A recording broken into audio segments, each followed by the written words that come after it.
Good morning friends, myself Professor Pole SR, welcome to Super Excellence Academies YouTube channel. दोस्तों हमने 12th science का rotational dynamics physics का first chapter start किया है और दोस्तों ये हमारा लेक्चर नंबर 6 है। लेक्चर नंबर 5 में हमने दोस्तों ब्रेनस्टॉर्मिंग के 4 क्वेश्चन कवर किए हैं।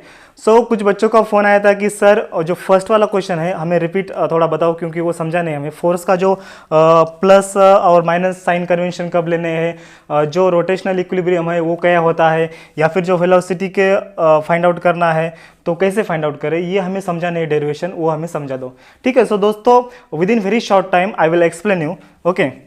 आपको तो पता है कि जो कार है हॉरिजॉन्टल रोड पर टर्न ले रही है। ठीक है। कार का ये डायग्राम मैंने कल निकाला था।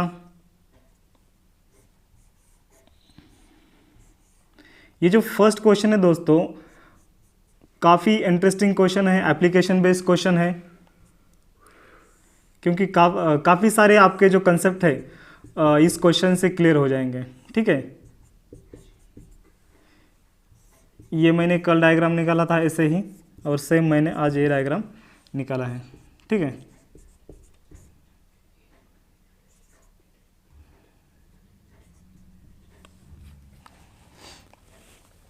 और दोस्तों ये N1 N2 क्या है? N1 N2 these are the normal reaction acts on the left side of car and right side of the car। ठीक है।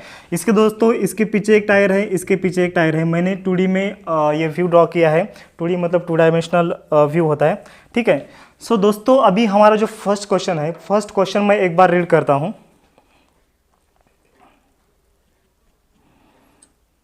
फर्स्ट क्वेश्चन क्या है दोस्तों? Obtain the condition for not toppling for a 4-wheeler. On what factors does it depend and in what way? Think about the normal reactions. Where are those and how much are those? What is the recommendation on loading the vehicle for not toppling easily? If vehicle topples while turning, which will leave the contact? Why? How does it affect the tires? And what is the recommendation for this? दोस्तों एक ही question में हमें 5 या फिर 7-8 question पूछे हैं। ठीक है। अगर आप डेरिवेशन फाइंड आउट करते हैं, अगर आपको डेरिवेशन मिल जाता है वेलोसिटी का, तो आपको ये पूरे क्वेश्चन के आंसर मिल जाएंगे। पहले हम डेरिवेशन फाइंड आउट करते हैं। दोस्तों एक कॉन्सेप्ट आया है टॉपलिंग का। टॉपलिंग मतलब क्या? मैंने पिछले लेक्चर में आपको एक्सप्लेन किया था। टॉपलिंग मतलब क्या? Imbalance of force. डेफिनेशन आप लिख सकते हैं, imbalance of force is called as toppling. जैसे कि हम इसको हिंदी में लुढ़कना बोलते हैं। जैसे आप जब साइकिल चलाते हो या फिर बाइक चलाते हो तो कभी कभी क्या होता है कि फोर्स इम्बैलेंस होने की वजह से क्या होता है, हमारी बाइक ऐसे लुढ़कने लगती है। ठीक है। उसको ही हम क्या बोलते हैं? टॉपलिंग बोलते हैं। दोस्तों अगर कार भी हाई स्पीड से अगर हॉरिजॉन्टल रोड पर टर्न हो रही है तो क्या हो जाएगा, कभी कार भी टॉपलिंग हो सकती है। इम्बैलेंस ऑफ फोर्स की वजह से कार ऐसे एकदम पलटी हो सकती है। टू प्रिवेंट दिस टॉपलिंग, ये जो इम्बैलेंस फोर्स है ये प्रिवेंट होने के लिए हमें कुछ ना कुछ प्रिवेंशन लेना पड़ेगा। ठीक है। क्या क्या प्रिवेंशन लेना है इसी क्वेश्चन में हमें डिस्कस करना है। ठीक है, ये टॉपलिंग कंसेप्ट आपको समझ में आ गया। दोस्तों दूसरा कंसेप्ट है रोटेशनल इक्विलिब्रियम। रोटेशनल इक्विलिब्रियम ये काफ़ी नया कंसेप्ट है आपके लिए, क्योंकि ये जो दोस्तों इंजीनियरिंग मैकेनिक्स एक सब्जेक्ट है इंजीनियरिंग में, वहाँ से ये कंसेप्ट इधर लिया है। रोटेशनल इक्विलिब्रियम क्या होता है कि जब रोटेशनल मोशन होता है या फिर सर्कुलर मोशन होता है तब टॉर्क एट एनी पॉइंट और torque at a point equals to 0 होता है।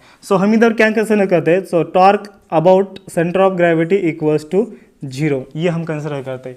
ये दोस्तों आपका पॉइंट कौन सा है? ये आपका पॉइंट है CG, सेंटर ऑफ ग्रेविटी। ठीक है।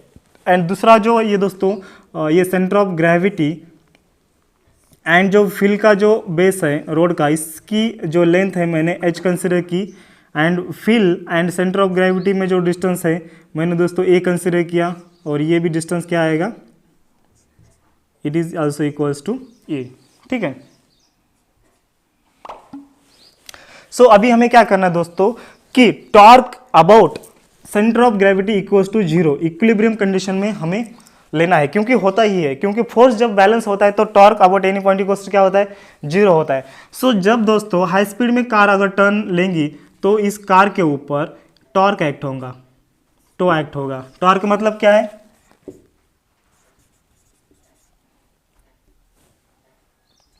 टॉर्क का मतलब force into perpendicular distance. So दोस्तों ये फोर्स कौन सा फोर्स होता है, ये सेंट्रीफ्यूगल फोर्स होता है और इस कार के ऊपर एक्ट होता है। सो उसकी वजह से कार में क्या आता है, टॉर्क क्रिएट होता है, एक मोमेंटम होता है, कार को मोमेंटम मिलता है, तो उसकी वजह से कार टॉपल होती है। ठीक है, सो हमें कंडीशन फाइंड आउट करना है। So torque about centre of gravity equals to 0 और हमें जो साइन कन्वेंशन यूज करना है दोस्तों, जो हम अगर एंटी क्लॉकवाइज अगर हम फोर्स कंसिडर कर रहे हैं तो उसको हम नेगेटिव लेंगे, एंड एंटी क्लॉकवाइज अगर फोर्स कंसिडर करें तो उसको हम क्या लेंगे, साइन कन्वेंशन पॉजिटिव। अभी एक दोस्त ने मुझे क्वेश्चन पूछा था कि सर ये नेगेटिव क्यों लिया जाए और ये पॉजिटिव क्यों लिया जाए। ऐसा कुछ नहीं दोस्तों, आप इसको पॉजिटिव ले सकते हैं, आप क्लॉकवाइज को पॉजिटिव भी ले सकते हैं, एंटी क्लॉकवाइज को नेगेटिव भी ले सकते हैं, लेकिन आपको अपोजिट लेना है। अगर आपने क्लॉकवाइज को नेगेटिव कंसिडर किया तो एंटी क्लॉकवाइज को पॉजिटिव कंसिडर करना पड़ेगा, क्योंकि हम इक्विलिब्रियम कंडीशन में ये डेरिवेशन सॉल्व करें उसकी वजह से। ठीक है, जब इक्विलिब्रियम होता है तो क्या होता है, इक्विलिब्रियम मतलब क्या, बैलेंस मतलब क्या, प्लस माइनस क्या होते हैं, 0 होते हैं, +5 -5 0 हो गया, मतलब नेट जो एक्शन फोर्स है उस बॉडी के ऊपर वो हम 0 कंसिडर करते हैं। सो उसकी वजह से ये हमने साइन कन्वेंशन यूज किए हैं। ठीक है, गॉट इट। सो अभी हमें क्या करना है, इसका हमें टॉर्क लेना है। ठीक है, सो लीजिए टॉर्क का डेफिनेशन पता है, फोर्स इनटू परपेंडिकुलर डिस्टेंस। सो अभी दोस्तों इस सेंटर ऑफ ग्रेविटी हम जो टॉर्क ले रहे हैं, अबाउट सेंटर ऑफ ग्रेविटी ले रहे हैं। सो ग्रेविटी के लेफ्ट साइड में जो फोर्सेस एक्ट हो रहे हैं पहले हम लेंगे इसको। ठीक है, सो लेफ्ट साइड में फर्स्ट फोर्स कौन सा है दोस्तों, मैं इसको एक्सटेंड करता हूँ, फर्स्ट फोर्स है वो Fs है। सो क्या आएगा ये, और ये दोस्तों क्लॉकवाइज है ना, ये ऐसे क्लॉकवाइज होता है। सो ये क्या आएगा, -Fs इंटू परपेंडिकुलर डिस्टेंस। दोस्तों ये फोर्स ऐसे एक्ट हो रहा है तो परपेंडिकुलर डिस्टेंस ये नीचे वाला आएगा। सो ये डिस्टेंस क्या है इसका, सेंटर ऑफ ग्रेविटी से डिस्टेंस क्या है, ये h है, ये फोर्स Fs है, तो ये क्या आएगा, h आएगा। ठीक है, देन सेकंड फोर्स कौन सा है दोस्तों, ये नॉर्मल रिएक्शन है, सेंटर ऑफ ग्रेविटी के लेफ्ट साइड को नॉर्मल रिएक्शन N1 जो है वो फोर्स है। सो ये भी माइनस आएगा, N1 इंटू परपेंडिकुलर डिस्टेंस क्या है, ये दोस्तों अपवर्ड फोर्स है, इसका परपेंडिकुलर डिस्टेंस ऐसे आएगा। तो परपेंडिकुलर डिस्टेंस क्या है CG से, ये दोस्तों इधर है A है, सो N1 इंटू ये। ठीक है, देन अभी ये हो गए हमारे लेफ्ट साइड के फोर्सेस। अभी हम राइट साइड के करेंगे कंसिडर, जो कि एंटी क्लॉकवाइज में मूव होंगे। सो राइट साइड में कौन से दोस्तों, यहाँ पर है N2 है, so plus N2 into perpendicular distance. N2 force दोस्तों अपवर्ड है, इसका परपेंडिकुलर डिस्टेंस इस साइड आएगा, तो यहाँ पर ये डिस्टेंस है सेंटर ऑफ ग्रेविटी से फोर्स का डिस्टेंस कितना है, सेंटर ऑफ ग्रेविटी से फोर्स तक का डिस्टेंस कितना है, A है, इक्वल टू क्या आएगा, 0 आएगा। ठीक है, ये होगा। सो अभी दोस्तों मैं क्या करता हूँ, इसको RHS को शिफ्ट करता हूँ। So N2 into A equals to Fs into H plus N1A। ठीक है, so N2 into A equals to, अभी दोस्तों मैं A कॉमन निकालता हूँ इसमें से। सो A अगर कॉमन मैंने निकाला, सो इधर बचता है, इधर क्या बचता है दोस्तों, Fs into H upon A plus N1। ये नीचे A क्यों आया डिनोमिनेटर में, क्योंकि अगर आप इसको रिवर्स मल्टीप्लाई करेंगे सो ये गेट कैंसिल और हमारा ओरिजिनल टर्म बच जाएगा। ठीक है, सो दोस्तों इधर A कैंसिल होता है, तो सो हमारा फाइनल इक्वेशन क्या बनता है, मैं इधर लिखता हूँ,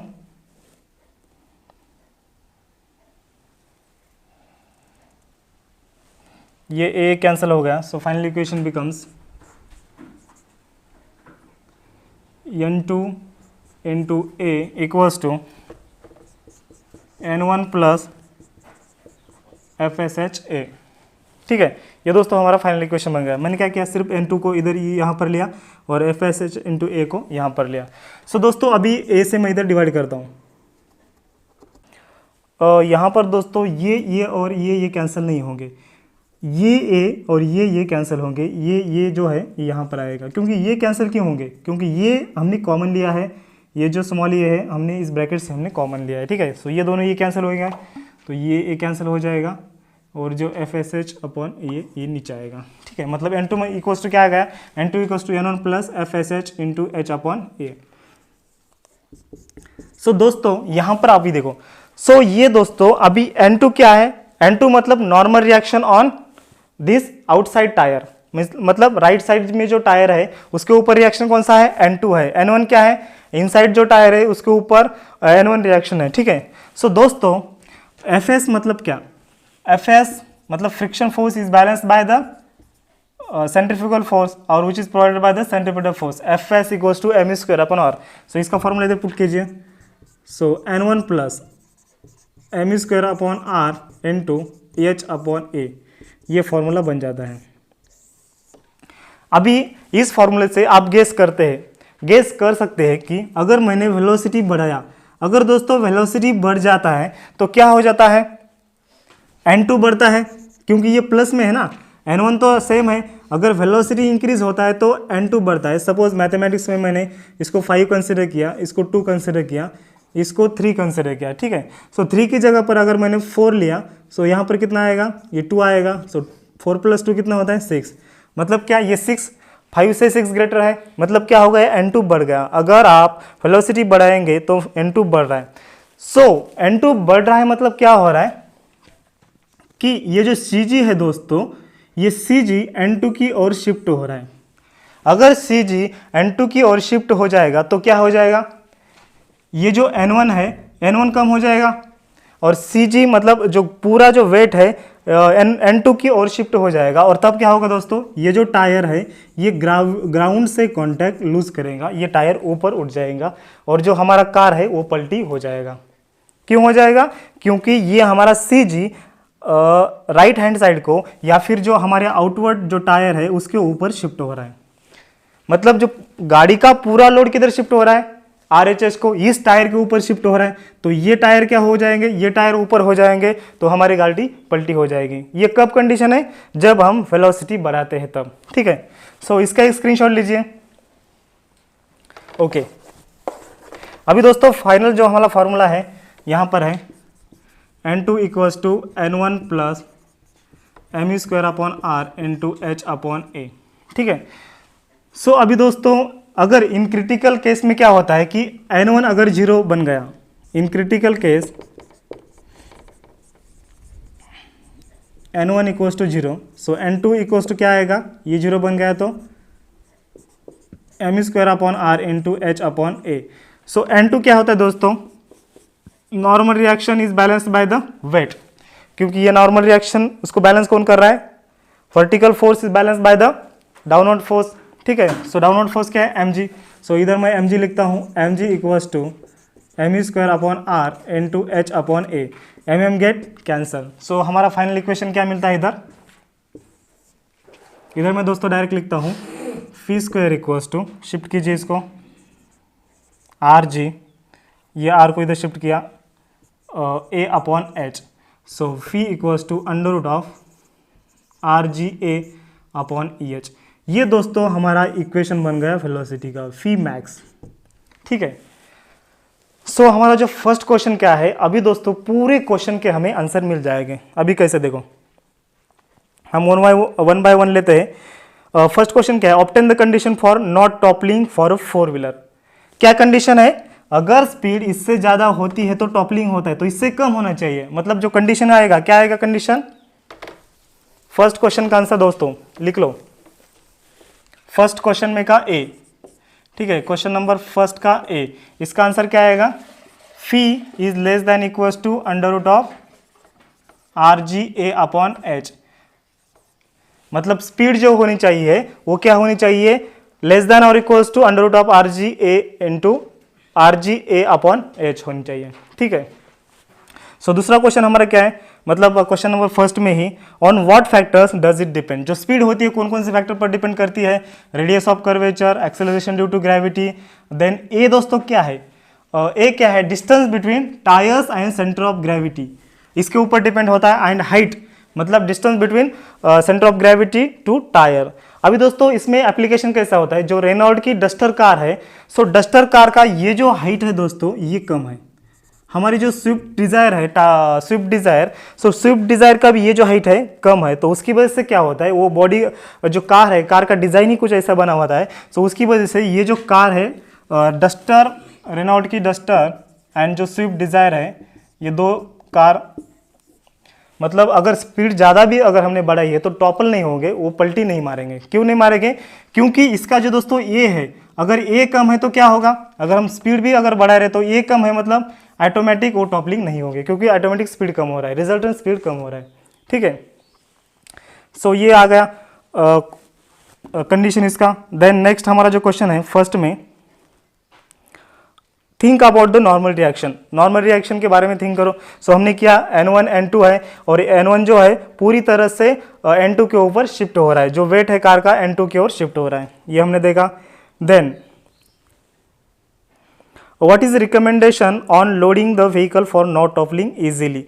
अगर लोडिंग अगर हम करेंगे तो क्या होगा दोस्तों, अगर हमने स्पीड भी बढ़ाया, अगर एक्स्ट्रा वेट इस जगह पर रखा कार के, ठीक है, सो क्या होगा, सो ये बैलेंस हो जाएगा। अगर सीजी भी अगर थोड़ा शिफ्ट होता है तो लेकिन जो वेट है एक्स्ट्रा इधर है तो उसकी वजह से ये क्या होगा, अगर लोडिंग भी कार है तो भी वो टॉपलिंग नहीं होगा। सो इसका आंसर ये आएगा। देन जो नेक्स्ट है, if a vehicle topples while turning which will leave the contact first. अभी दोस्तों व्हीकल अगर टॉपल हो गया तो जो कौन सा व्हील है जो कॉन्टैक्ट पहले लूज करेगा। सो दोस्तों ऑफकोर्स ये व्हील है, क्योंकि ये व्हील पहले कॉन्टैक्ट क्यों लूज करेगा, क्योंकि सीजी क्या हो रहा है, इस टायर की ओर शिफ्ट हो रहा है। सो उसकी वजह से ये जो टायर है ये पहले ऊपर आएगा रोड से। ठीक है, सो इसका आंसर मिल गया। एंड वाई, क्योंकि सीजी आरएचएस को शिफ्ट हो रहा है उसकी वजह से। Then what does it affect the tyres and what is recommendation for this. So इसके लिए रिकमेंडेशन क्या है दोस्तों, एक ही रिकमेंडेशन है, आपको क्या करना पड़ेगा, स्पीड कम करना पड़ेगा। Your velocity is must be less than और इक्वल टू √RGA/H। ठीक है, आप कार तो नहीं चेंज कर सकते, आप distance between wheel and tyre तो नहीं चेंज कर सकते, हाइट भी कार का चेंज नहीं कर सकते, तो हम क्या कर सकते हैं, सिर्फ हम स्पीड कम कर सकते हैं। ठीक है, रोड का क्वालिटी भी हम चेंज नहीं कर सकते।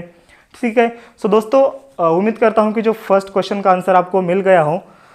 ठीक है, आज इस लेक्चर में हम रुकते हैं और अगले लेक्चर में दोस्तों एक डेरिवेशन है, एक डेरिवेशन हम कवर करने वाले हैं। और दोस्तों आपसे एक विनती है कि अगर आपने चैनल को सब्सक्राइब नहीं किया तो चैनल को प्लीज़ सब्सक्राइब कीजिए, अपने दोस्तों के साथ शेयर कीजिए और वीडियो को लाइक कीजिए। ओके, थैंक यू, मिलते हैं बहुत जल्दी।